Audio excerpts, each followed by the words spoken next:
You can't feel that. Busy is a feeling. Profit is a number. So let's go get the number. Step 1. Tonight, kitchen table. Write down your last 20 calls, one per line. Next to each one, 3 things. What you invoiced, what the parts cost, and the total truck time, and I mean door to door. The drive out, the time on site, the drive back. Not the hour you billed, the hours the truck was gone.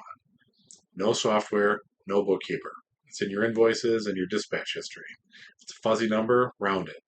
A little wrong still beats flying blind. 20 lines. That's the whole setup.